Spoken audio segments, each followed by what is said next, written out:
I'll start with this poem. I wrote this poem when the bombs were dropping on Gaza, and I was the media spokesperson for the coalition, doing a lot of the organizing. And we had stayed up to about 6 o'clock in the morning, perfecting every soundbite. And by the end, if you're Palestinian, you know most Palestinians get tired and start pronouncing our P's as B's. So we become Palestinians by the end of the day. So I was practicing my P's all night. And the next morning, one of the journalists asked me, "Don't you think it would all be fine if you just stopped teaching your children to hate?" I did not insult the person. I was very polite. But I wrote this poem as a response to these types of questions we Palestinians always get. Today, my body was a TV'd massacre.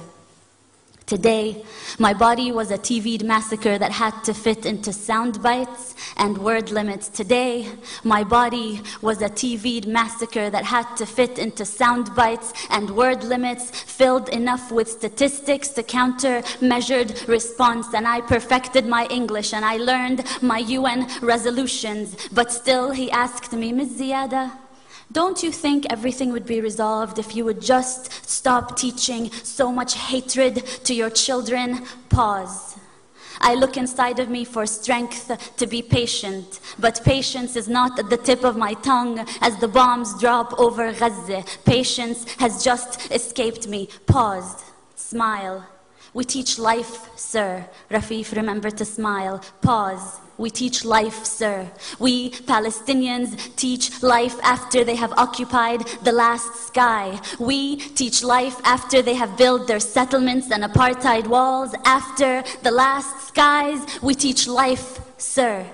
But today, my body was a TV'd massacre made to fit into sound bites and word limits. And just give us a story, a human story. You see, this is not political. We just want to tell people about you and your people. So give us a human story. Don't mention that word apartheid and occupation. This is not political. You have to help me as a journalist to help you tell your story, which is not a political story. Today, my body was a TV'd massacre. How about you give us a story of a woman in Gaza who needs medication? How about you? Do you have enough bone-broken limbs to cover the sun? Hand me over your dead and give me the list of their names in 1,200 word limits. Today, my body was a TV'd massacre made to fit into sound bites and word limits and move those that are desensitized to terrorist blood.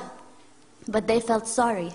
They felt sorry for the cattle over Gaza. So I give them UN resolutions and statistics, and we condemn and we deplore and we reject. And these are not two equal sides, occupier and occupied, and 100 dead, 200 dead, and 1,000 dead. And between that war crime and massacre, I vent out words and smile, not exotic. Smile, not terrorist. And I recount 100 dead, 200 dead, 1,000 dead. Is anyone out there? Will anyone listen? I wish I could wail over the bodies. I wish I could just run barefoot in every refugee camp and hold every child, cover their ears so they wouldn't have to hear the sound of bombing for the rest of their life the way I do. Today, my body was a TV'd massacre, and let me just tell you, there is nothing your UN resolutions have ever done about this. And no soundbite I come up with, no matter how good my English gets, no soundbite, no soundbite, no soundbite, no soundbite will bring them back to life. No soundbite